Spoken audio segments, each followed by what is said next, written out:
International politics को समझने के लिए जो आज के समय में प्रोमिनेंट थियरीज हैं, पॉलिसीज हैं, तो वेस्टर्न स्कॉलर्स का मानना है कि इस फील्ड में तो ज्यादा काम वेस्ट ने ही किया है। पूछा गया इंडिया, तो उनका कहना है India lacked political strategic insights, मतलब इंडिया में नहीं था। जबकि India is a land where you find Arthashastra in ancient time. यहां मॉडर्न टाइम तक, आधुनिक काल तक, यहां पर जो वेस्टर्न नेशंस हैं, दे वर सेइंग कि जो राज्य होता है ना, स्टेट, तो उसका एलिमेंट पता है क्या क्या होते हैं? एक टेरिटरी हो जिसमें पॉपुलेशन हो, गवर्नमेंट हो और गवर्नमेंट सॉवरन हो। बस इस तरीके से जो है आप स्टेट को डिफाइन कर सकते हैं। लेकिन हम इंडिया में जब अर्थशास्त्र में जाते हैं तो अर्थशास्त्र में कहा जाता है without considering apt you can से policy for your neighbourhood you can not think of your state even. यानी कि अगर अपने देश के बारे में सोचना है तो दूसरे देशों से आपके रिश्ते कैसे हैं इसके बारे में सोचना पड़ेगा। Chanakya was saying that in mandal siddhant as well as in saptang theory. 7 अंगों में एक अंग उन्होंने कहा किसी भी स्टेट का, किसी भी देश का, वो उसके मित्र होते हैं। कौन कौन से देश आपके मित्र हैं? तो कहने का मतलब ये हुआ कि एंशिएंट टाइम से मॉडर्न टाइम तक हम इंडिया में फॉरेन पॉलिसी इनसाइट्स में एक कंटिन्यूटी को देखते हैं। हम इसको रियलिज्म से यू कैन से सिग्निफाई कर सकते हैं। रियलिज्म का मतलब है यथार्थवाद, केवल आदर्श की नहीं, देश के लिए क्या जरूरी है उसके आधार पर फॉरेन पॉलिसी को बनाना। आज का जो हमारा टॉपिक है नेबरहुड फर्स्ट पॉलिसी, इसमें ये बात बिल्कुल सटीक बैठती है। नाम में है नेबरहुड फर्स्ट, तो आप कहेंगे यानी कि अपने पड़ोसी को अपने से पहले मानो आप। अच्छा, पहले मानो बाय कॉम्प्रोमाइजिंग योर इंटरेस्ट? ऐसा नहीं। तो नेबरहुड फर्स्ट पॉलिसी में भी हम एक इवोल्यूशन देखते हैं। क्या है नेबरहुड फर्स्ट पॉलिसी? ये बात भी अलग अलग प्रधानमंत्री के समय पर अलग अलग तरीके से यू कैन से अप्लाई की गई। हम स्टार्ट करेंगे आज की जर्नी में जवाहरलाल नेहरू जी से, फिर इंदिरा गांधी जी के समय में जाएंगे, फिर उनके रोचक किस्सों के बाद फिर आई.के. गुजराल पर जाएंगे, अटल बिहारी वाजपेयी जी पर जाएंगे, उसके बाद फिर मोदी जी पर आएंगे, क्योंकि यही वो प्रधानमंत्री हैं जिनके दौर में नेबरहुड फर्स्ट पॉलिसी में ट्वीकिंग हुई है, राइट। तो इवोल्यूशन से शुरू करते हैं, नेबरहुड फर्स्ट पॉलिसी।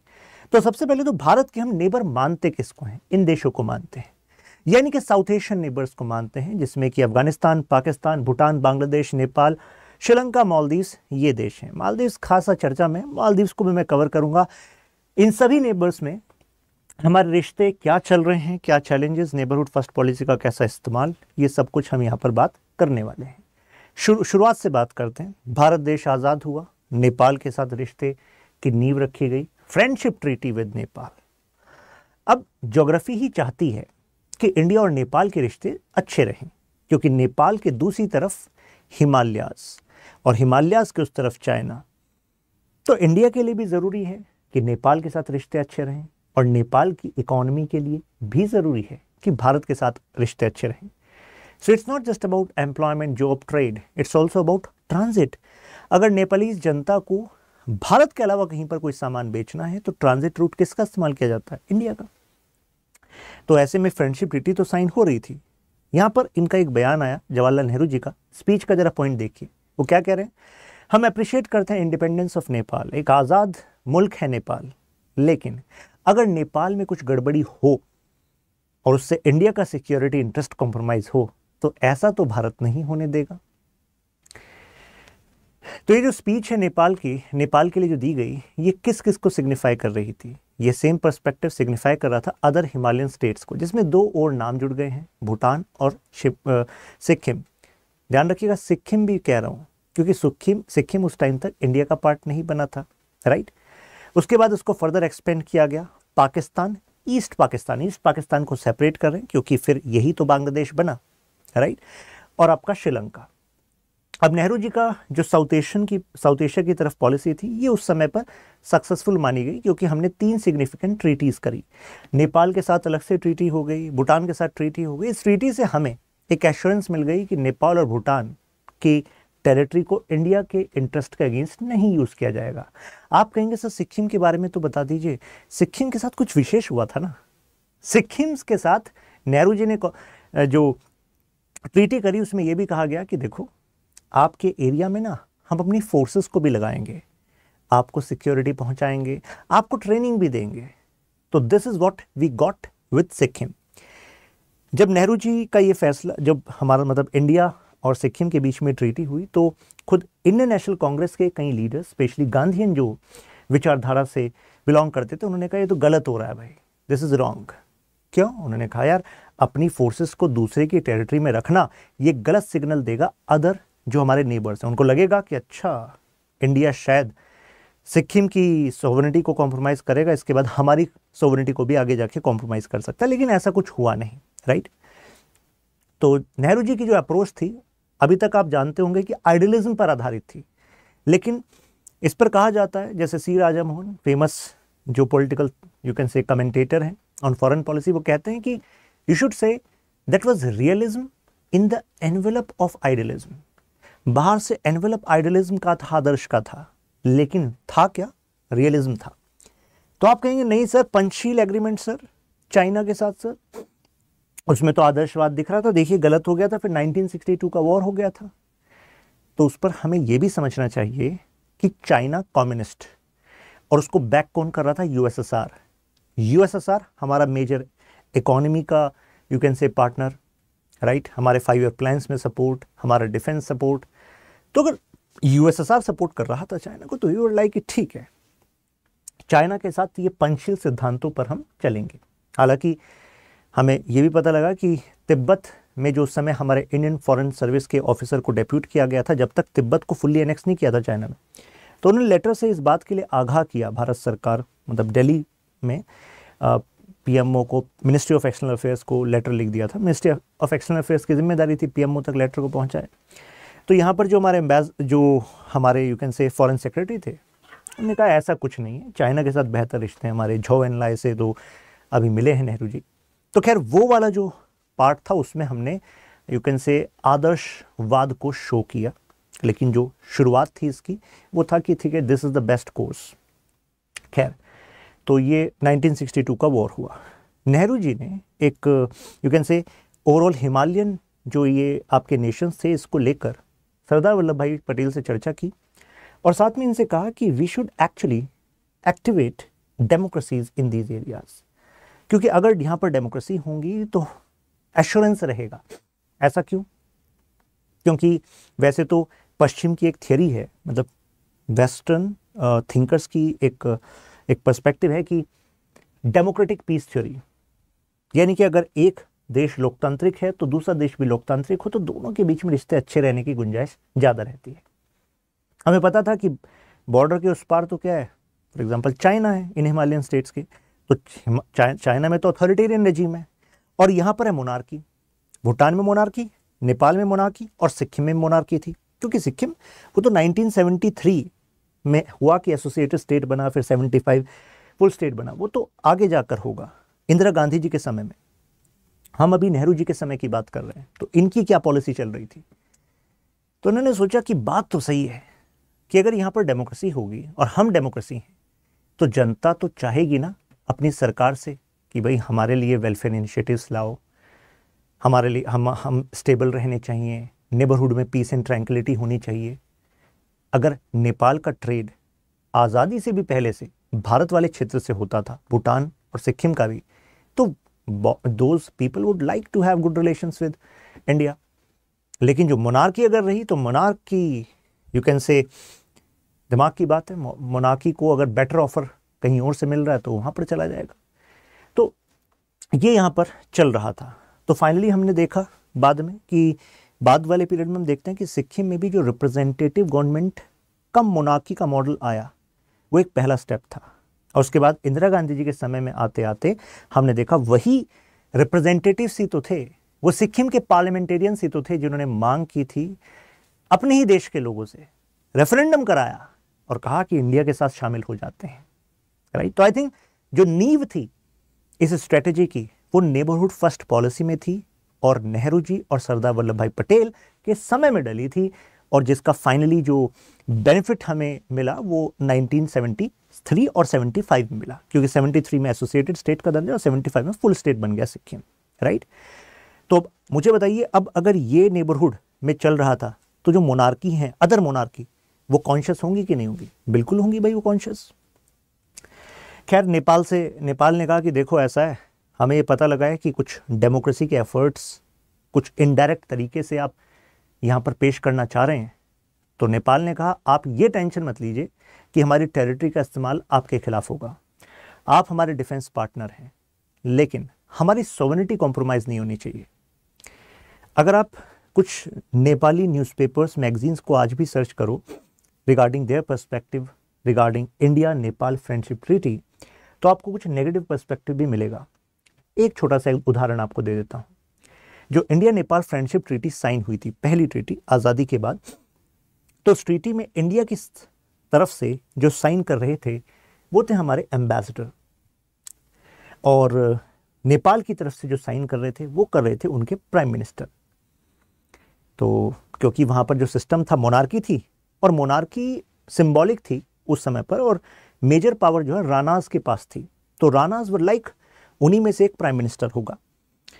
तो ये भी एक स्पिन है नेपाली पॉलिटिक्स में उस समय की, कि मतलब हमारी साइड से हमारा प्राइम मिनिस्टर साइन करे और आपकी साइड से एम्बेसडर।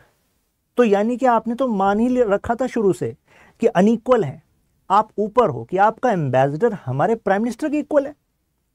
तो ये भी एक्चुअली एक स्पिन वहां पे दिया जाता है। खैर, फ्रेंडशिप ट्रीटी तो बाद में रिवाइज भी हुई 1970s में, बट द पॉइंट इज कि इन्होंने कहा कि हमारी सॉवरेनिटी कॉम्प्रोमाइज नहीं होनी चाहिए, हमारी देश की जो सरकार है वही संप्रभु है, वही सारे फैसले लेगी। खैर, सिक्किम जो है बाद में भारत का भाग बन गया, लेकिन नेपाल और भूटान की जो इनसिक्योरिटी थी थोड़ी बहुत, वो वैसे ही दूर हो गई, क्योंकि 1955 में खुद नेपाल को यूएन ने दर्जा दे दिया था कि भाई आप तो एक संप्रभु, मतलब एक सॉवरन नेशन है, और इंडिया की पॉलिसी है, we are signatory to UN charter, कि we are not going to take another nation right into our fold.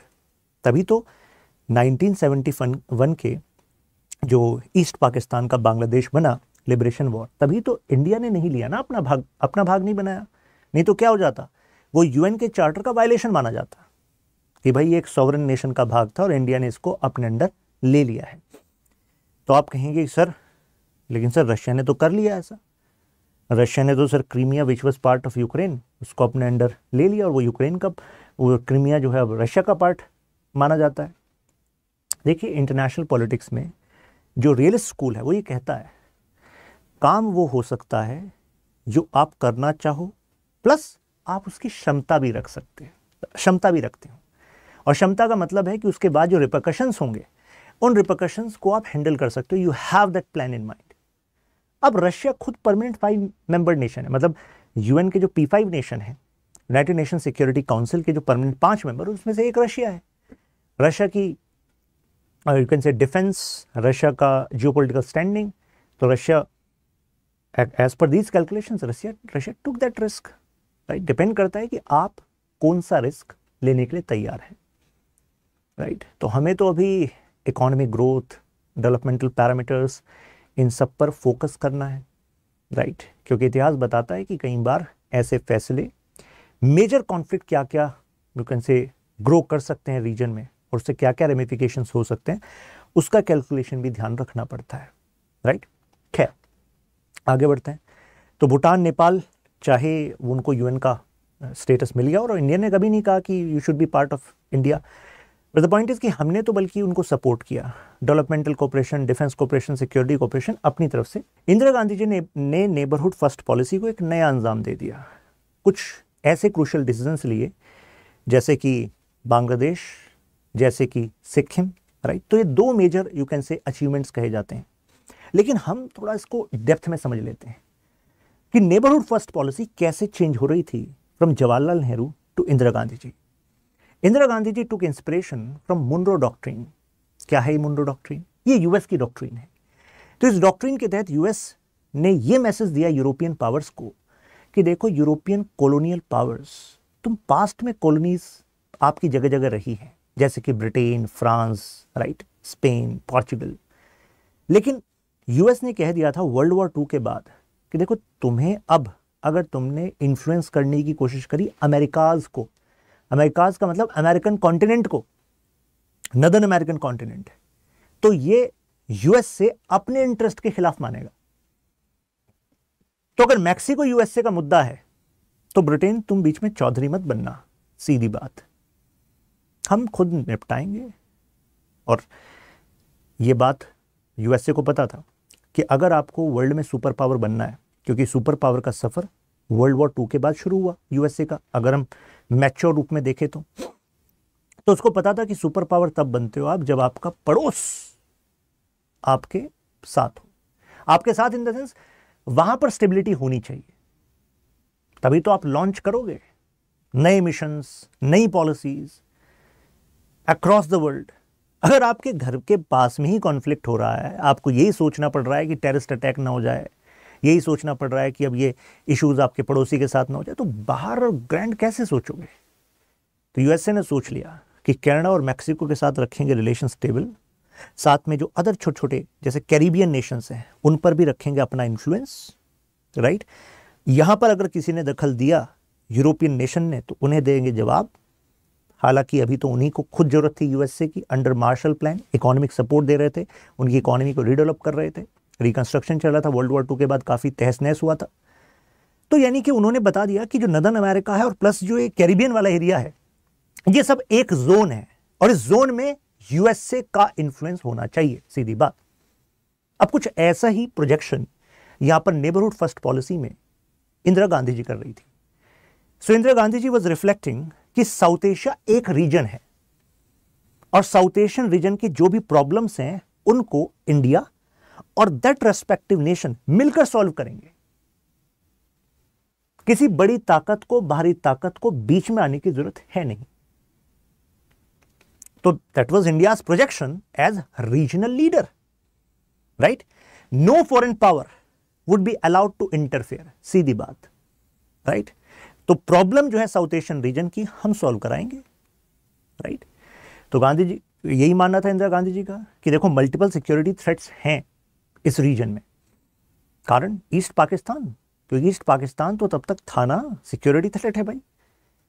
उधर श्रीलंका की तरफ, क्योंकि श्रीलंका की तरफ जो थ्रेट है वो हमने उस पर जो एक्शन लिया वो ठीक है, वो India Sri Lanka 1987 accord, India peace keeping force हमने भेजी, फिर एसेसिनेशन अटैक हुआ राजीव गांधी जी पे, वो ठीक है। बट वो जो प्रॉब्लम थी वो तो उस समय पर भी थी ना।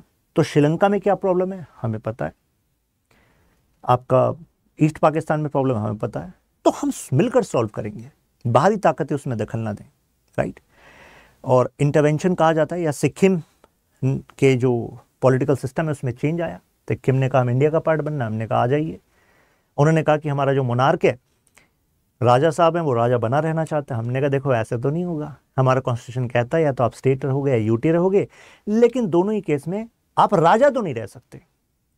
State is headed by chief minister, you can से फॉर्मल हेड गवर्नर होगा, वैसे रियल पावर सीएम के पास होगी। यूटी होगा तो आप एलजी या एडमिनिस्ट्रेटर होगा, जिसको कंट्रोल आपका इंडिया करेगी, सेंट्रल गवर्नमेंट करेगी। तो उन्होंने कहा नहीं राजा साहब बने रहना चाहते हैं। कहा ठीक है, उसका भी कुछ सोल्यूशन निकालते हैं। हमने अपने कॉन्स्टिट्यूशन को अमेंड किया, आर्टिकल 2A ऐड किया और सिक्किम को एसोसिएटेड स्टेट का दर्जा दिया।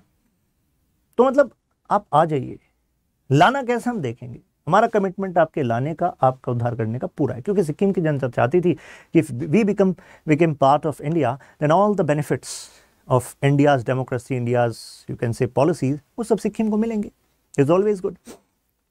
तो खैर फिर फाइनली फुल्ली एनेक्स भी यू कैन से, उसके बाद खुद मोनार्क के खिलाफ एक रेफरेंडम आया। मोनार्क ने तो सोचा था कि हम यूएन में जाएंगे, मोनार्क ने कहा कि एनेक्स करने वाला इंडिया। हमने कहा एनेक्स वगैरह कुछ नहीं करने वाले, आपकी जनता का रेफरेंडम, आपके ही पॉलिटिशियंस, आपकी पार्लियामेंट ने रेजोल्यूशन पास किया है इंडिया के साथ आने का। तो फाइनली वो रेजोल्यूशन, सेकेंड रेजोल्यूशन फाइनलाइज हुआ, हमने भी अमेंडमेंट किया और सिक्किम पार्ट बन गया। No annexation was done, it was simply by the wish of Sikkim. खैर, तो आप कह सकते हैं कि यहां पर नेबरहुड फर्स्ट पॉलिसी में हम सब कॉन्टिनेंट हेजोमनी वाले स्टेट में आ गए। ध्यान रखना, जब मैं हेजोमनी वर्ड यूज करता हूं वर्चस्व, तो वर्चस्व से आपके दिमाग में पता है क्या आता है? Hard power. हार्ड पावर यानी कि मिलिट्री पावर, इकोनॉमिक पावर नहीं। वर्चस्व जो है उसके लिए फोर्स ऑफ अट्रैक्शन जरूरी है, नहीं तो वर्चस्व ज्यादा लंबे समय तक रहेगा नहीं। So India also exercise this force of attraction simultaneously. अगर बांग्लादेश बना तो शुरुआती समय में बांग्लादेश की जो सरकार है कोलकाता से चल रही थी, तो जो शुरुआती लीडर्स थे शेख मुजीबुर रहमान और उनके कुछ खास लोग जो फाइनली मिनिस्टर्स बने, वो सब कोलकाता से चला रहे थे सिस्टम को। तो हमने तो अपना सपोर्ट दिया एस्टेब्लिशमेंट में नए देश के, सिक्किम पूरा सपोर्ट दिया, नेपाल भूटान को सपोर्ट देते रहे, क्योंकि अल्टीमेटली देखिए रिश्ते के लिए इन्वेस्ट करना पड़ता है और इन्वेस्ट करने के लिए कैपेबिलिटी होनी चाहिए, राइट? तो विल भी चाहिए और कैपेबिलिटी भी चाहिए, है ना? तो that is what India was projecting. और शेख मुजीबुर रहमान ने कहा कि चलिए साउथ एशिया की पॉलिटिक्स को मैनेज करने के लिए सार्क बना लेते हैं, इकोनॉमिक डेवलपमेंट के लिए सार्क बना लेते हैं, अगर आपसी कुछ मुद्दे होंगे वो भी सुलझा लेंगे यहाँ पर। तो कहा जाता है इंदिरा गांधी जी का विजन वाज बैकिंग दैट। खैर सार्क का क्या हुआ वो अभी हम आएंगे, जब मोदी जी के एरा में आएंगे बताऊंगा आपको। और इंडिया पाकिस्तान रिलेशंस ये हॉस्टाइल रहे। हॉस्टाइल क्यों ना रहते भाई, बांग्लादेश बना है तो हॉस्टाइल रहेंगे। इसी समय पर इंदिरा गांधी जी ने 2 प्रोमिनेंट विजिट करी, यूएस और ब्रिटेन। और ये विजिट अपने आप में मैसेज दे रही थी कि with regard to South Asia हम ही हैं, we are managing the affairs successfully in this region. शायद आपको याद भी होगा कि यूएसए और यूके दोनों पिंसर अटैक पोजीशन में अपने यू कैन से समुद्री बेड़े को, अपने नेवल शिप्स को इंडिया की तरफ बढ़ा रहे थे व्हेन दिस इंडिया और Pakistan Bangladesh war was happening, मतलब liberation of Bangladesh was happening 1971। हमने इन दोनों को ही काउंटर किया था। कैसे? यूएसएसआर के साथ फ्रेंडशिप ट्रीटी साइन कर ली थी 1971 में, before this Bangladesh war, liberation of Bangladesh. तो अब दोनों के साथ अलग से मिलने गए कि भाई ठीक ठाक हैं आप लोग, कोई दिक्कत? हमें करना था, कर दिया।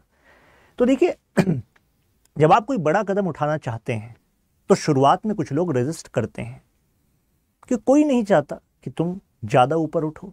हर कोई चाहता अच्छा इस रीजन साउथ एशिया हम ही मेजर पावर होंगे, हम कभी पाकिस्तान को सपोर्ट कर देंगे, जैसे दोनों पाकिस्तान को सपोर्ट कर रहे थे, राइट? तो हमने कहा नहीं ऐसा चलेगा नहीं। तो इस वजह से इन्होंने फिर रिकॉग्नाइज किया कि यार इंडिया जो है प्रोमिनेंट प्रीडोमिनेंट पावर तो है, और पाकिस्तान के साथ भी देखो शिमला एग्रीमेंट साइन कर लिया, पीस करेंगे, अपनी शर्तों पर करेंगे, राइट? गुजराल डॉक्ट्रिन आती है। इसके बाद नेबरहुड फर्स्ट पॉलिसी में एक हमें चेंज दिखता है। यहां पर हमें एक आइडियलिज्म शो होता है, आदर्शवाद को इन्फ्यूज किया यहां पर आई.के. गुजराल जी ने। तो आई.के. गुजराल जी ने ऐसा करा क्यों?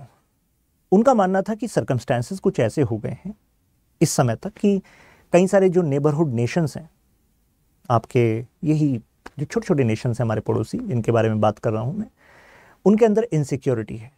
उनके कुछ पॉलिटिशियंस जो हैं वो एंटी इंडिया स्पिन कर रहे हैं, कह रहे हैं इंडिया बिग ब्रदर एटीट्यूड रखता है, अंडरमाइन करता है हमारी सॉवरेनिटी। तो गुजराल डॉक्ट्रिन में हमने कहा देखो हम नॉन रेसिप्रोकल रिलेशन रखेंगे। आप कहोगे क्या है नॉन रेसिप्रोकल? यहां से नेबरहुड फर्स्ट पॉलिसी में नॉन रेसिप्रोकल रिलेशन आ गया। इसका मतलब होता है कि हम आपका फायदा करेंगे और हमें कोई आप वापस में फायदे की कोई उम्मीद नहीं है। तो आप कहोगे सर ऐसा रिलेशन कौन सा होता है? ऐसा रिलेशन आपके पेरेंट्स का होता है आपके साथ, वो चाहते हैं कि चलो आपका बेनिफिट करो, ठीक। लेकिन यहां पर इसको जरूरी क्यों माना गया? आपको नहीं लगता इसका अपने आप में एक इम्प्लिसिट मैसेज भी है? ऐसा रिलेशन कौन कर सकता है? कोई बड़ा ही तो कर सकता है जिसके पास कैपेसिटी ऐसा करने की। तो ऐसा करना जरूरी क्यों होता है? जिससे आप रिश्ते मजबूत करना चाहते हो उसकी इनसिक्योरिटी को भी आप कम कर सको। तो सेम हमने ऐसा ही किया। हमने कहा कि हमें आपसे वापस कुछ नहीं चाहिए, आपको एड चाहिए, ग्रांट चाहिए, हम देंगे। हमारे बजट में से उस समय 5 ईयर प्लान होते थे, बजट में से 5 ईयर प्लान में से अलग से एलोकेशन डिनोट होता था कि भूटान को इतना पैसा जाएगा जी, नेपाल को इतना पैसा जाएगा जी। आप कहेंगे यार ऐसा क्यों दे रहे हैं? अरे अपने इंटरेस्ट भी है ना, उनके यहाँ स्टेबिलिटी रहेगी, वो हमारे फेवर में रहेंगे, तो ऐसे में अपने इंटरेस्ट भी पूरे होंगे। इन्वेस्ट करना पड़ता है रिश्तों के लिए, राइट। साथ में कि भाई आपकी टेरिटरी हमारे खिलाफ यूज ना हो, राइट। तो ये अपना इंटरेस्ट है कि नहीं है? कोई कंट्री दूसरे में इंटरफेयर नहीं करेगी, रेस्पेक्ट करेंगे आपकी टेरिटोरियल इंटीग्रिटी को, आपकी सोवरेनिटी को। अब तो कोई दिक्कत नहीं है, पड़ोसी देशों नेबर्स तो वुड लाइक कि ठीक है यार, अगर कोई डिसएग्रीमेंट हो भी गया तो म्यूचुअली सॉल्व करेंगे। यूनिलेटरल एक्शन इंडिया नहीं लेगा किसी भी नेबर के खिलाफ। तो जनरली जब आप नेबरहुड फर्स्ट पॉलिसी पढ़ते हो तो जनरली ये प्रिंसिपल्स आते हैं लेकिन इस वीडियो में आपने क्या जाना कि हमारी नेबरहुड पॉलिसी जो है वो इवॉल्व हो रही है समय के साथ, राइट। ये प्रिंसिपल जो है ये तो आई के गुजराल जी के समय पर आए कि नेबरहुड को हम किस तरीके से मैनेज करेंगे। नेबरहुड तो हमारा प्रथम रहा ही है शुरू से, क्योंकि first India was focusing on neighbours only. India was not even focusing on extended neighborhood that much in, you can say, earlier decades, right? Now before the, you can say, this reorientation हमने क्यों करा? क्योंकि एक साइकोसिस बन गया था, fear बन गया था कई सारे नेबर्स में, हमने उसको सॉल्व किया। अब इंडिया का दर्जा देखिए नेबरहुड फर्स्ट पॉलिसी का क्या बना। हमने 1987 का ये अकॉर्ड साइन किया इंडिया श्रीलंका के साथ, और श्रीलंका ने इस अकॉर्ड के बाद अपने कॉन्स्टिट्यूशन में 13th अमेंडमेंट कर लिया। क्यों? हमने कहा इस अकॉर्ड में कि भाई आपके यहाँ दो मेजर एथनिसिटीज हैं, एक सनेलीज पॉपुलेशन और एक तमिल पॉपुलेशन। तमिल पॉपुलेशन जो श्रीलंका के नदर्न रीजन में, जाफना रीजन में। अब सिनेलीज ने जब श्रीलंका आज़ाद हुआ ब्रिटेन से, तो उसके बाद जो पॉलिटिक्स है, एडमिनिस्ट्रेशन है, उस पर कौन से एथनिसिटी के लोग आ गए? सिनेलीज आ गए। तो सिनेलीज ये मानकर चलते थे कि जो तमिलियंस है ना, ये तो इंडिया की साइड से आए थे, ये तमिलियंस है ना, ये तो ब्रिटिश जो कॉलोनियल मास्टर्स थे उनके ये कोलैबोरेटर्स थे। क्योंकि ब्रिटिश टाइम में कई सारे जो तमिलियंस थे वो एडमिनिस्ट्रेशन और अच्छी पोजीशंस पे भी आ गए थे, तो ऐसे में बदला चल रहा था एक तरीके से। तो इस चक्कर में कितने जो तमिलियंस उनको डिसएनफ्रेंचाइज कर दिया, वोटिंग पावर नहीं दी, रीजन में एडमिनिस्ट्रेटिव, पॉलिटिकल, सोशल सपोर्ट नहीं दिया। तो एक तरीके से इसी जगह पर आप ही के देश में एक जनता को, एक बड़ी जनता को आप जनता मान ही नहीं रहे अपनी, ऐसे हालात हो गए। तो इसका इंपैक्ट जो है इस तमिलियन पॉपुलेशन के जो हालात श्रीलंका में हो रहे थे, इसका इंपैक्ट इंडिया पर भी हो रहा था ही नहीं हो रहा था? हो रहा था। इंडिया में तमिलनाडु, तो Tamil ethnicity connection, historical connection, तो ऐसे में इंडिया पर भी इंस्टेबिलिटी का असर होगा।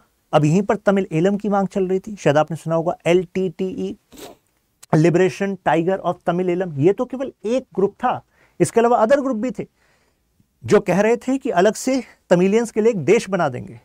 इनमें से कुछ ग्रुप तो ऐसे थे, उनका कहना था कि ये जो जाफना रीजन है और जो इंडिया का पार्ट है तमिलनाडु, इनको मिला के जो है एक नेशन बना देंगे, एक राष्ट्र बना देंगे। इन्होंने यूएसए की कंसुलेट थी चेन्नई में, बाकायदा उसमें बात भी कर ली थी।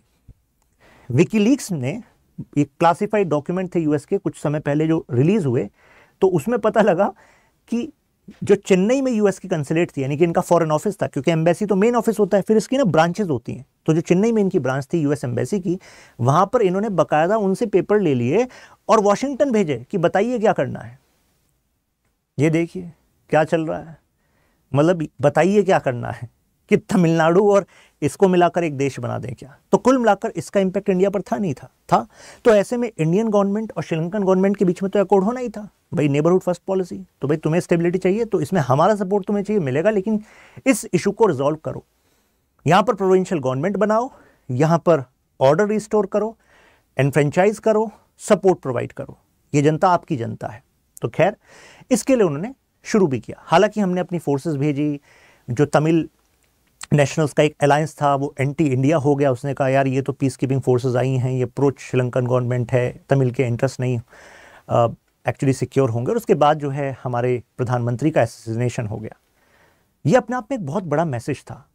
भारत, इंदिरा गांधी जी के समय में हमने दुनिया को मैसेज दिया कि ये एक रीजन है और इस रीजन में हेजेमॉन, वी आर द पावर, और हमारी प्रधानमंत्री का असैसिनेट कर देते हैं तमिलियन ग्रुप्स, जो ये जाफना रीजन और नेशन की बात कर रहे थे। खैर ये एक सेटबैक था, लेकिन देखिए जब आपको कोई बड़े फैसले लेने होते हैं तो बड़ा रिस्क तो उसके साथ होता ही है, राइट। क्योंकि मतलब देश की foreign policy is a way bigger issue. कई लोगों को लगता है रिश्ते से क्या फर्क पड़ता है, भाई साहब रिश्ते से ही आगे का इकोनॉमिक ग्रोथ, आपका जियोपॉलिटिकल स्टेटस, ये सब रिलेशंस पे डिपेंड करते हैं। That's why relations are important. Maldives की बात करते हैं, 1988 ऑपरेशन कैक्टस, तो मालदीव्स के जो गयूम साहब थे, ममून गयूम, उन्होंने कहा हमारी सरकार जाने वाली है, ये कुछ ग्रुप्स आ गए हैं, मिलिट्री कू कर रहे हैं। हमने कहा टेंशन मतलब अभी सपोर्ट करते हैं। तो देखिए इनको गिरफ्तार करके भारत के फौजी लेकर जा रहे हैं, तो वहाँ पर रिस्टोर कर दिया। तो हमने एक मैसेज दिया कि वी आर देयर, तो हम सपोर्ट करने के लिए तैयार हैं।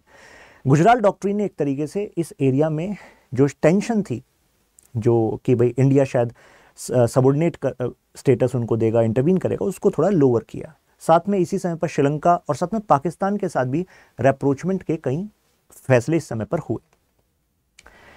तो गुजराल डॉक्ट्रिन ने एक एक्शन ओरिएंटेड थर्स्ट दिया हमारी फॉरेन पॉलिसी को, non reciprocity as a tool से। इसके बाद अटल बिहारी वाजपेयी जी ने यहाँ पर नेबरहुड फर्स्ट पॉलिसी को चेंज किया। इन्होंने कहा, एक फेमस स्टेटमेंट थी कि देखो अपने पड़ोसी को तो आप बदल नहीं सकते, है ना। तो उन्होंने कहा कि जो non reciprocity, taking into consideration the concern of neighbours then deciding your action, ये नहीं चलेगा। अब समय आ गया है, इंडिया को बड़े कैनवास पर सोचना पड़ेगा। तो अगर न्यूक्लियर टेस्ट करना है तो करना पड़ेगा। आपने सबको पता होगा इसकी शुरुआत कहां पर हो गई थी, इंदिरा गांधी जी के टाइम में हो गई थी ना, राइट। लेकिन अब यहां पर डिक्लेयर कर दिया कि भाई we are nuclear power. That was necessary to give due message to Pakistan as well as China, because China was supporting Pakistan nuclear bomb में। तो 1988 का जो इंडियन फॉरेन पॉलिसी का ओरिएंटेशन है वो प्रोजेक्ट कर रहा था कि अब हमें नेबरहुड के बाहर वेस्टर्न नेशन के साथ रिलेशनशिप को मजबूत करना पड़ेगा। आप इसको ऐसे भी समझ लीजिए कि कई बार आपकी देश की इकोनॉमिक नेसेसिटी और दुनिया में उस समय क्या चल रहा है ये भी डिटरमाइन करता है आपके देश की फॉरेन पॉलिसी को। 1998 का समय है, 1991 में ऑलरेडी इंडिया ने क्या अडॉप्ट कर लिया था, लिबरलाइजेशन, प्राइवेटाइजेशन, ग्लोबलाइजेशन। तो अगर ये अडॉप्ट कर लिया तो भाई साहब ग्लोबलाइजेशन के लिए वेस्टर्न नेशंस के साथ कोलैबोरेशन इंपॉर्टेंट है कि नहीं है। तो अब economy was also a major factor in deciding India's foreign policy orientation with Western nations. 2014 में जब मोदी जी आए तो मोदी जी ने भी एक नई थर्स्ट दिया नेबरहुड फर्स्ट पॉलिसी को। कहा कि जो अटल बिहारी वाजपेयी जी के टाइम पर था और जो आई के गुजराल जी के टाइम पर था, दोनों का फ्यूजन करके with Modi effect, Modi flavour हम अपनी फॉरेन पॉलिसी बनाते हैं। जैसे कि आपको याद होगा 2014 का swearing in ceremony, SAARC nation के हेड ऑफ स्टेट्स को यहाँ पर इनवाइट किया गया, ये सब आपके सामने है। अब इसका भी एक मिक्स रिस्पॉन्स था, इसका भी डुअल इंप्रेशन निकाला। हालांकि हमारी सरकार ने इस वजह से ऐसा किया था, ये शो कर रहा था कि भाई India is standing with regard to peaceful relations with our neighbours और we are committed for you can say mutual development, right. साथ में हमने लुक ईस्ट पॉलिसी को एक्ट ईस्ट पॉलिसी डिक्लेयर किया। कहा कि अब कनेक्टिविटी डिप्लोमेसी को और पुश करेंगे, जैसे projects like Kaladan multi modal project connecting with Myanmar, trilateral project connecting India, trilateral highway project connecting India, Myanmar, Thailand. तो हमने इसे शो किया कि now we are you can say we are putting more force and connecting into the east as well, right. ये जो आपका south east Asia है। तो 2014 में जो हुआ था ना, तो इस पर भी मिक्स रेस्पॉन्स पता क्या था। यहां पर ये देख लीजिए एनालिस्ट क्या कह रहे हैं, के.एम. दीक्षित जी, ये कह रहे हैं कि यार ये जो था ना, ये ऐसा लग रहा था जैसे कि जॉर्ज 5 का दरबार हो। याद है आपको, कुछ हिस्ट्री में पढ़ते हो, जॉर्ज पंचम का दरबार लगा है, आसपास के सभी राजा अपना ट्रिब्यूट देने आए हैं। तो इसका ये मतलब भी निकाल रहे हैं, कह रहे हैं ये इंडिया सिग्नल देना चाह रहा था कि देखो अब जो है हम ही हैं हेजेमॉन, आइए हमारे दरबार में, अब हम स्वेरिंग इन सेरेमनी कर रहे हैं अपनी। तो इसका भी डुअल इंप्रेशन निकाल लेते हैं लोग। आपके साथ भी ऐसा होता होगा, राइट। तो मोदी जी की जो अप्रोच है नेबरहुड में, कहा जाता है कि शायद इसको हमें स्क्रूटनाइज करने की ज़रूरत है, क्योंकि बीट विद बांग्लादेश के साथ रिश्ते अच्छे हैं, लेकिन रीज़न शेख हसीना है एक रीज़न, और जो उनके अपोजिट खालिदा जिया हैं। तो अगर वो आ जाती हैं, चुनाव हैं चल रहे हैं वहाँ पर, तो दिक्कत हो सकती है। Nepal is also siding with China, right. Sri Lanka ने भी अप्रोच रखी है काफ़ी ज़्यादा विद चाइना, और श्रीलंका खुद डेट ट्रैप में चला गया, इकोनॉमिक ट्रबल हो गए। मालदीव्स के साथ देख लीजिए क्या हो रहा है। अफगानिस्तान में आप सबको पता है तालिबान की सरकार, पाकिस्तान के साथ तो रिश्ते अच्छे हैं ही नहीं। तो यानी कि इंडिया की नेबरहुड फर्स्ट पॉलिसी फिर सक्सेसफुल है या नहीं, मुद्दा ये है। क्योंकि अफगानिस्तान, पाकिस्तान, भूटान, नेपाल, श्रीलंका, मालदीव्स, यही तो हैं हमारे नेबरहुड फर्स्ट पॉलिसी के फोकस। लेकिन कोई भी एक देश ऐसा नहीं है जो इंडिया के इंटरेस्ट के हिसाब से ही अलाइन हो। बात समझ में आ रही है आपको? क्योंकि भूटान देख लीजिए, भूटान पे तो ऐसा था कि इससे पहले कितनी बार ऑफर दिया चाइना ने, तो Bhutan was like no anything which with regard to our border issue we are going to decide with mutual you can say coordination, यानी कि इंडिया को ध्यान में रखकर। लेकिन अभी पता लगा MOU साइन कर रहे हैं भूटान की इकोनॉमी के लिए चाइना। के साथ, और शायद बॉर्डर टॉक्स भी हो सकती हैं, राइट।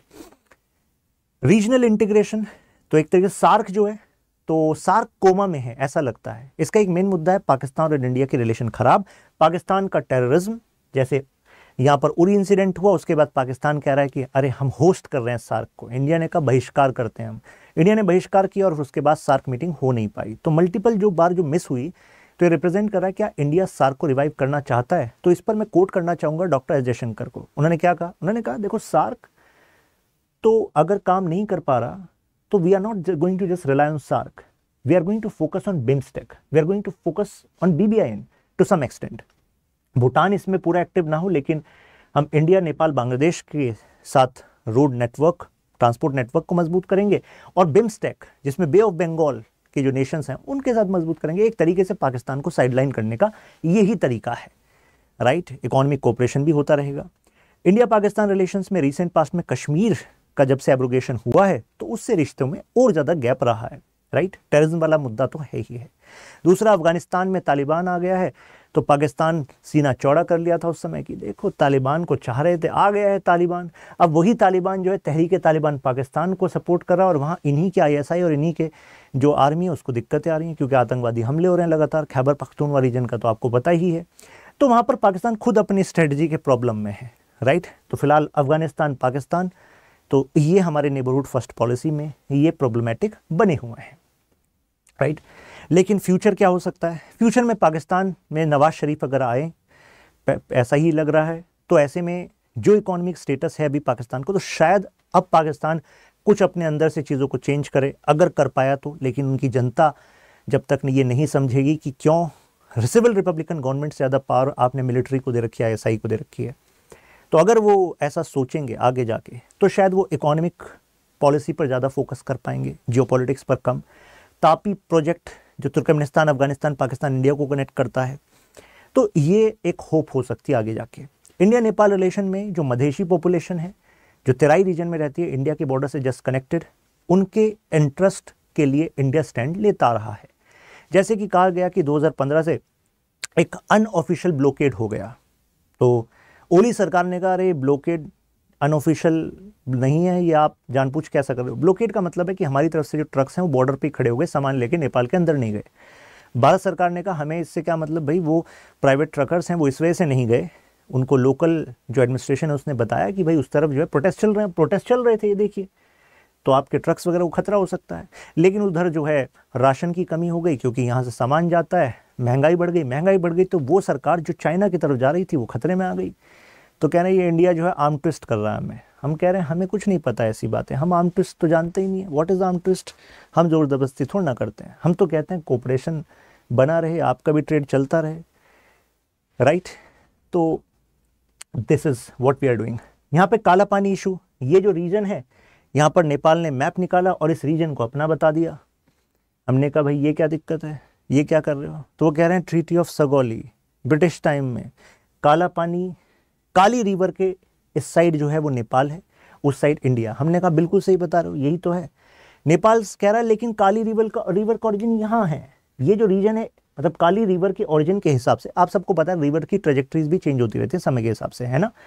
क्योंकि जहाँ पर पहले गंगा थी, आपके आसपास कोई जो नदियाँ होंगी आप जानते होंगे कि जब आप आज से 10 साल पहले, 20 साल पहले और अब देखो तो गैप आपको मिलेगा। तो इनका कहना है बस वो गैप कारण है, नहीं तो ये उस लॉजिक के हिसाब से ये पूरा रीजन हमारा है। हमने कहा आपका कैसे है भाई, इस रीजन को तो हम ही गवर्न करते रहे और कितना सारा रीजन तो अनइनहेबिटेड रहा है, वहाँ पर लोग ही नहीं रहे। रिसेंटली हमारे जो डिफेंस मिनिस्टर हैं राजनाथ सिंह जी, तो उन्होंने डिसीजन लिया था कि लीपू लेक पास 80 किलोमीटर की रोड बनाएंगे, मानसरोवर तक पहुँचाएंगे। तो ये रहा आपका लीपू लेक पास, राइट। तो नेपाल इज़ लाइक ये तो हमारे एरिया से होकर जा रही है रोड। हमने कहा ऐसा कुछ नहीं है, तो आज से पहले तो आपने ऐसा कहा नहीं, अभी आप ऐसा क्यों कह रहे हो। तो इसको हम कहते हैं कार्टोग्राफिक एग्रेशन, मैप के थ्रू अपने एरिया को बढ़ाकर बताना, नए नए इंटरप्रिटेशन लाना, और स्पेशली इस कंटेक्स्ट में क्योंकि चाइना यहाँ पर शायद नेपाल को पुश कर रहा है कि इस इशू को बनाकर रखो। इंडिया श्रीलंका रिलेशंस, यहाँ पर जो महिंदा राजपक्षा हैं वो कहते हैं कि भारत सरकार जो है वो मिली हुई है और कोवर्ट तरीके से श्रीसेना की सरकार को लाती है। ऐसा इनका बीच में कहना था। तो रिक्वेस्ट भी करी थी इन्होंने श्रीलंकन गवर्नमेंट ने कि जो रॉ के स्टेशन चीफ हैं उनको वहाँ से हटाया जाए, क्योंकि शायद वो अपोजिशन को सपोर्ट कर रहे हैं, क्योंकि राजपक्षा जो हैं वो प्रो चाइना थे। तो ये एलिगेशंस लगते हैं। लेकिन नेबरहुड फर्स्ट पॉलिसी का प्लस पॉइंट देखिए कि with regard to revival of Sri Lanka from economic debt, who supported Sri Lanka? India supported Sri Lanka. उस समय चाइना को कॉल कर रहे हैं, चाइना कह रहा है आप पर तो इतना ज़्यादा उधार है, हम आपको पैसा नहीं दे सकते। इंडिया ने पैसा भी दिया, इंडिया ने अपने लोन को रिस्ट्रक्चर भी किया। इन एग्जाम्पल्स को कहीं इंटरनेशनल आर्टिकल्स कोट करते हैं, लेकिन नेबरहुड फर्स्ट पॉलिसी में आपको क्या लगता है केवल हमें इन्हीं एग्जाम्पल्स को पढ़ना चाहिए? आप सर्च करिएगा, कितने सारे जो वेस्टर्न मीडिया के आर्टिकल हैं उस पर आपको यही एग्जाम्पल मिलेगा। लेकिन मैं बताना चाहूँगा ये तो केवल एक वाक्य है, लेकिन इसके अलावा कंसोलिडेटेड जो एक्शंस हैं इंडिया के, वो तो रिवाइवल ऑफ श्रीलंकन इकोनॉमी है। उसके एग्जाम्पल्स कहाँ हैं? उसके एग्जाम्पल हम बता रहे हैं। ये कह रहे हैं कि सार्क को इंडिया सपोर्ट नहीं करता। South Asian satellite, India SAARC satellite का एग्जाम्पल दे रहा हूँ। सार्क सैटेलाइट नाम रखा गया, इंडिया ने कहा we are going to provide free service to all SAARC member nations. ISRO launch करेगा, पूरा पैसा इंडिया लगाएगा। आपको वेदर फोरकास्टिंग की जरूरत है, इंडिया सपोर्ट करेगा, राइट। टेलीमेडिसिन, आपके दूर दराज के इलाकों में डॉक्टर की सुविधा सैटेलाइट से आप कंसल्टेंसी सपोर्ट कर दें गरीब लोगों को, इंडिया सपोर्ट करेगा आपको ऐसी सेवाओं का उपयोग करने के लिए इंडियन सैटेलाइट से। पाकिस्तान वाज लाइक कि नहीं, हम नहीं लेंगे सैटेलाइट की सर्विस, हम अगर लेंगे तो हम इसमें पैसा देंगे, हम मिलकर इसको बनाएंगे। तो पाकिस्तान को लगा अगर सार्क में ऑफिशियली इंडिया ये सैटेलाइट सुविधा देगा तो ये तो मतलब होगा कि यार इंडिया ही बड़ा है। हमने कहा पाकिस्तान ना हमें आपसे पैसा चाहिए, ना ही हम इसरो का आपके साथ कोलैबोरेशन कर रहे हैं, आपको सेवाएं लेनी है तो ले लो। तो पाकिस्तान वाज लाइक कि हम नहीं, और क्योंकि हम नहीं है तो सार्क पूरा नहीं है, तो इसका नाम चेंज करो। हमने कहा ठीक है, हम साउथ एशिया सैटेलाइट कर देते हैं। So these are also examples ना, दीज आर गुड एग्जाम्पल्स। यहां तो कोई इनसिक्योरिटी नहीं शो रही, राइट। इंडिया बांग्लादेश के रिलेशन में अब यहां पर न्यूक्लियर पावर प्लांट है, कौन वहां पर बना रहा है? इंडिया रशिया मिलकर बना रहे हैं, राइट। ऑपरेशन यू कैन से रोहिंग्या मुस्लिम्स के लिए ऑपरेशन इंसानियत। बांग्लादेश पर अगर प्रेशर आया रोहिंग्या मुस्लिम्स की रिफ्यूजीज को सपोर्ट करने का और उसके पास पैसा नहीं है उतना, इकोनॉमी पे ज़्यादा ट्रबल है, तो इंडिया ने सपोर्ट किया। That is India's neighbourhood first policy, right. लेकिन बीच में दिक्कत क्या हुई? जैसे इंडिया ने सीएए में अमेंडमेंट किया, राइट, और हमने कहा कि भाई कुछ लोगों को हम नोटिफाई करेंगे कि they are not Indian and that's why they need to go back. तो ऐसे में बांग्लादेश और लाइक यार हमसे नहीं पूछा कि हम इन लोगों को वापस लेंगे कि नहीं लेंगे, राइट। तो इस वजह से कई, अब देखिए ये क्या है कि कुछ लोगों ने प्रोटेस्ट किया जब मोदी जी वहां पर गए। अब कई मीडिया पर्सन क्या बताएंगे कि भाई साहब पूरा देश ही प्रोटेस्ट कर रहा था। पूरा देश थोड़ा प्रोटेस्ट कर रहा था, वो तो बता ही दिया आपको कि जो बीएनपी है, बांग्लादेश नेशनलिस्ट पार्टी है, ये अवामी लीग है, जिसके जो अभी पावर में है शेख हसीना, इनके फादर थे मुजीबुर रहमान। हमारे भारत के रिश्ते अच्छे हैं। जो खालिदा जिया है बीएनपी और जमात इस्लामी है, जो एक टेररिस्ट ऑर्गेनाइजेशन भी उसको पास्ट में डिक्लेयर किया गया था, जिन्होंने एट्रोसिटीज करी थी पाकिस्तान की आर्मी के साथ मिलकर, अपने ही जो बंगाली मुस्लिम पॉपुलेशन उन पर एट्रोसिटी की थी। तो उन लोगों को तो भाई इंडिया से प्रॉब्लम होगी, राइट। तो इसका मतलब ये थोड़ा ना कि इंडिया बांग्लादेश के रिलेशन में गड़बड़ी है। खैर, इंडिया भूटान रिलेशंस, तो इंडिया भूटान रिलेशंस मेजरली अच्छे रहे हैं, अगर सभी नेशंस की बात करें कंपैरेटिवली सबसे अच्छे रहे हैं। लेकिन बीच में ये ट्रबलसम इशू आ रहा है क्योंकि भूटान को अपनी इकोनॉमी को बेटर करना है, तो उसमें उनको चाइना एक गुड ऑप्शन लग रहा है, चाइनीज गुड्स। तो मैप को लेकर भी ऐसा हो सकता, मतलब जो बॉर्डर डिस्प्यूट है इनके, उसको लेकर भी एमओयू साइन हुआ कि इस पर बातचीत करेंगे। So that was a concern for India. India Maldives relation में ये आपको जो दिख रहे हैं शख्स, ये पूर्व राष्ट्रपति हैं, और देखिए किस तरीके से मैन हैंडलिंग हो रही है इनकी। ये इंडिया के सपोर्ट में थे, जो इंडिया के अपोज में, एक तरीके से कह सकते हैं जो चाइना की तरफ टिल्टेड थे। मिस्टर यमीन वो राष्ट्रपति बने, इन्होंने इनको जेल में डलवा दिया, कहा कि तुम टेररिस्ट हो, करप्ट हो। तो इंडिया ने उस टाइम पर ये एक ऑफिशियल स्टेटमेंट दी कि भाई जो डेवलपमेंट्स हैं मालदीव्स में हमें कंसर्न कर रहे हैं, मैन हैंडलिंग हुई है प्रेसिडेंट नशीद की। तो इस बात पर यमीन सरकार ने कहा कि अच्छा, मतलब आप तो दखल कर रहे हो हमारे यहाँ। उस टाइम पर सुषमा स्वराज जी हमारे देश की फॉरेन मिनिस्टर थी, वो गई वहाँ पर, तो वो कह रहे हैं कि ठीक है, मतलब रिश्ते तो obviously India is necessary for us, but domestic politics में हम इंटरवेंशन नहीं चाहेंगे। तो मालदीव यमीन के जो अंदर था वो चाइना की तरफ टिल्टेड था। यमीन के बाद सोली आए, सोली के टाइम पर हमारे रिश्ते बेहतर रहे। और अभी जब मुइज़ू आए हैं, मुइज़ू इंडिया आउट कैंपेन और प्रो चाइना, इस पर आए हैं। लक्षद्वीप वाला मुद्दा आप सबको पता है, अभी अभी मुइज़ू जो है, कहा जा रहा है कि इनकी सरकार आग्रह कर रही है चाइना से कि आप हमारी टूरिज्म इंडस्ट्री को बचाइए, आगे बढ़ाइए। देखते हैं अब क्या होता है। अब ये भी कहा जाता है कि इंडिया नैम के समय पे याद करे कि इंडिया जैसे ही यूएसएसआर की तरफ टिल्टेड हुआ और उस समय यूएसएसआर वर्सेस यूएसए प्रोजेक्शन चल रहा था, तो कई जो देश थे हमारे आसपास के, उन्हें लगा कि यार अगर इतना बड़ा देश इंडिया ये यूएसएसआर की तरफ टिल्ट हो रहा है तो क्या हम भी यूएसएसआर की तरफ टिल्ट हो जाएं, और अगर ऐसा हो जाए तो कहीं यूएसए से हमें नुकसान तो नहीं होगा। तो कुछ ऐसा ही डिवीजन दुनिया में आज दिख रहा है, एक तरफ है यूएसए और दूसरी तरफ है चाइना, और इंडिया ऑब्वियसली किसकी तरफ है, किसके साथ है, यूएसए के साथ है। यूएसए को भी इंडिया की जरूरत है टू काउंटर चाइना। और आप देखो इस पूरे नेबरहुड में हमेशा एक पिलर आपको ऐसा दिखेगा जो इंडिया के लिए प्रॉब्लम्स क्रिएट करता है। नेपाल में चाइना, भूटान के साथ चाइना, श्रीलंका के साथ चाइना, मालदीव्स में चाइना, पाकिस्तान में चाइना, और तालिबान में चाइना वाज लाइक कि ये यूएसए का जो जियोलॉजिकल सर्वे है ना, उनका कहना है, उनका डेटा है 3.1 ट्रिलियन डॉलर के आसपास के इंपॉर्टेंट रिसोर्सेज हैं अफगानिस्तान में। तो पाकिस्तान से चाइना वाज सेइंग कि you mediate things for us and our companies are going to extract those things and reform Afghanistan's economy। तो हालांकि तालिबान अभी इस पर पूरी तरह एग्री नहीं है, देखते हैं फ्यूचर में क्या होगा। तो यानी कि वर्ल्ड में हमें वो डिवीजन दिखता है जिसमें कि इंडिया का कंसर्न भी एडेड है। तो इसमें नेबरहुड जो नेशंस हैं, अगर वो चाइना की तरफ यू कैन से टिल्ट होते हैं तो वो एंटी इंडिया माना जाता है। इस पर मैं कोट करना चाहूँगा प्रोफेसर SD मुनी को। उनका ये कहना है, India should not press panic button.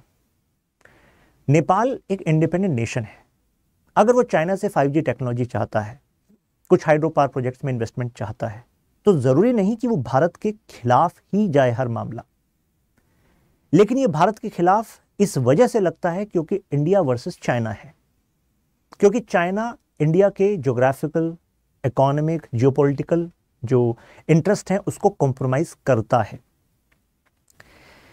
तो मतलब इसको इस तरीके से समझ लीजिए कि SD मुनी कहते हैं, अगर ऐसा होता कि मान लीजिए चाइना और इंडिया एडवर्सरी ना होते, फर्ज कीजिए, ठीक है, बेटर रिलेशन चल रहे हैं, चाइना कह रहा है हमें इंडिया के साथ कोई कॉन्फ्लिक्ट नहीं रखना जी, बॉर्डर पर रिजॉल्व कर लेते हैं। और अब अगर चाइना मालदीव्स के साथ या फिर नेपाल के साथ, भूटान के साथ रिलेशंस अच्छे रखता, तो क्या इंडिया को दिक्कत होती? तो इसके जवाब में जो रियलिस्ट थिंकर हैं वो ये कहते हैं कि सर, मुद्दा केवल चाइना का नहीं है, मुद्दा ये चाइना मांग क्या रहा है। चाइना भूटान के केस में चुंबी वैली में एक्सटेंशन चाह रहा है, जो कि चाइना की पोजीशन सिलीगुड़ी कॉरिडोर पर प्रोमिनेंट कर देगा।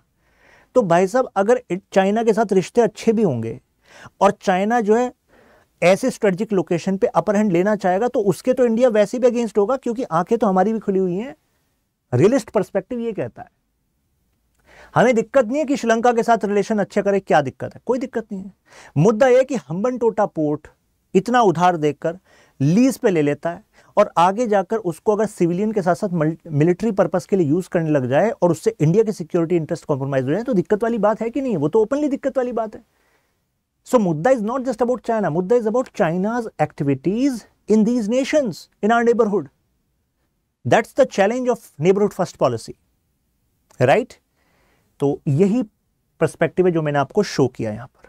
तो ऐसे में इंडिया को क्या करना होगा? देखिए, जो इनकी इनसिक्योरिटीज हैं ब्रिक ब्रदर वाली, तो देखिए इंडिया बिलीव्स इन इक्वालिटी। हम तो G20 में भी लोटस पेटल का बेसिकली यू कैन से लोटस को रिप्रेजेंट कर रहे हैं। आप कहेंगे लोटस को रिप्रेजेंट करने से क्या मतलब है, ये तो बीजेपी का सिंबल है। नहीं, ऐसा नहीं है। मैं एग्जांपल देता हूं, जैसे कि हमारे पूर्व foreign secretary mister Shyam Saran कहते हैं कि इंडिया की फॉरेन पॉलिसी, आप इस बात से ध्यान रख लीजिए कि इंडिया मानता है इस पूरी दुनिया को अगर एक लोटस है तो हम लोटस के एक पेटल हैं। जैसे एक पत्ती होती है ना, वो है हम, तो कमल की एक पत्ती है। तो इसका मतलब यह है कि बाकी भी अलग अलग पत्तियां हैं, फ्लावर के पेटल्स हैं। तो हम अपने को एक मानते हैं, बाकियों के इक्वल मानते हैं। लेकिन जो चाइना है, चाइना मिडिल किंगडम सिंड्रोम से ग्रस्त है। चाइना अपने आप को सेंटर मानता है। चाइना की हिस्ट्री में चाइनीज सेंचुरी ऑफ ह्यूमिलिएशन है। चाइना डोमिनेंस चाहता है वर्ल्ड में। इंडिया उस तरह की डोमिनेंस नहीं चाहता। इंडिया की पॉलिसी अगर आप इंडियन ओशन में भी देखेंगे तो security and growth for all in the region है। अगर हम अफ्रीका की पॉलिसी देखेंगे, AAGC, Asia Africa growth corridor along with Japan, तो उसमें भी हम कह रहे हैं कि हम ऐसे प्रोजेक्ट्स को फंड करेंगे जिसमें कि वहां की लोकल कम्युनिटीज को फायदा हो, लोकल बिजनेस को फायदा हो, वो लोगों को नौकरियां मिल सके। लेकिन चाइना के BRI में 90% आप प्रोजेक्ट देखोगे वो चाइनीज कंपनियों ने ही लिए हुए हैं। तो इंडिया और चाइना की पॉलिसी अलग है। India is not a power which is subjugating. और रही बात pin pointing the past incidents about our actions in our neighborhood, that was pure pragmatism, that was for protecting our security interest। और national interest में सबसे पहला interest तो अपना security interest होता है बॉर्डर का। तो उसके लिए अगर हम अपने कंसर्न शेयर कर रहे हैं नेपाल से, तो इसमें क्या गलत है? अगर ईस्ट पाकिस्तान बांग्लादेश बना क्योंकि वो हमारे लिए एक सिक्योरिटी कंसर्न था और वहां की जो पॉपुलेशन है they were not getting their political rights. मतलब जुल्फिकार अली भुट्टो ने एक इलेक्शन फ्रॉड ही तो किया था शेख मुजीबुर रहमान के साथ, जब उनकी अवामी लीग जो है जब एक पाकिस्तान होता था, उसमें यू कैन से जब वो एक मेजर पॉलिटिकल पावर बनकर उभरी थी। लेकिन जो जुल्फिकार अली भुट्टो हैं वो चाहते थे कि नहीं, पंजाब और सिंध के जो पॉलिटिशियंस हैं उन्हीं का दबदबा रहा है पाकिस्तानी पॉलिटिक्स में, जुल्फिकार अली भुट्टो का ही दबदबा रहे। ये ईस्ट पाकिस्तान से कौन पॉलिटिशियन पूरे ईस्ट और वेस्ट पाकिस्तान पे दबदबा कर लेगा? तो ये आपके खुद के पॉलिटिकल डिबेकल थे जिसकी वजह से बांग्लादेश को बनाना जरूरी था, बांग्लादेश बना। Why you are putting this over India कि ये इंडिया की हेजेमनी तो is also based on power of attraction. We restored you can say humanitarian interest there. तो हमने तो रेस्पॉन्सिबिलिटी ली, हमने तो खर्चा किया, हमें उससे क्या मिल गया? कोई वहां पर बांग्लादेश में तेल के कुएं थे जो इंडिया की कंपनीज को मिल गए। तो इस जो नैरेटिव है ना, anti India narrative in are neighbourhood first policy पे कितने सारे जो आर्टिकल्स हैं उसमें एंटी इंडिया नैरेटिव है। तो उसको नेगेट करने की जरूरत है, इंडिया के पर्सपेक्टिव को समझने की जरूरत है। और आप में से जो लोग यूपीएससी सिविल सर्विस एग्जाम की तैयारी कर रहे हैं, तो you should understand the narratives of India, you should understand the facts from its depth. क्योंकि इंटरनेशनल पॉलिटिक्स में हर कोई बात को उस तरीके से कहता है जिससे दूसरों को फायदा हो। दूसरे इस वजह से ऐसे लिखेंगे क्योंकि narrative is also a power, right? तो वे फॉरवर्ड यही है कि हम सब कॉन्टिनेंट में बाकी देशों के साथ कोऑपरेट करें, इंटरनेशनल लेवल पर अगर यहां पर कोई इश्यूज हैं तो खुद ही सॉल्व करें, राइट? और सपोर्ट हम देते ही आए हैं, कितने सारे एग्जाम्पल्स हैं हमारे सामने। India's neighbourhood first policy has evolved with changing circumstances. तो मुझे लगता है इस डिस्कशन से आपको पता ही लग गया होगा, ये एक वीडियो आपके इंडिया के नेबरहुड पॉलिसी पर मुझे लगता है कि एक मैच्योर अंडरस्टैंडिंग में आपको हेल्प करेगी। आप कमेंट्स में शेयर कर सकते हैं आपके क्या व्यू हैं। इस वीडियो को भी आप शेयर कर सकते हैं so that people can understand neighbourhood first policy.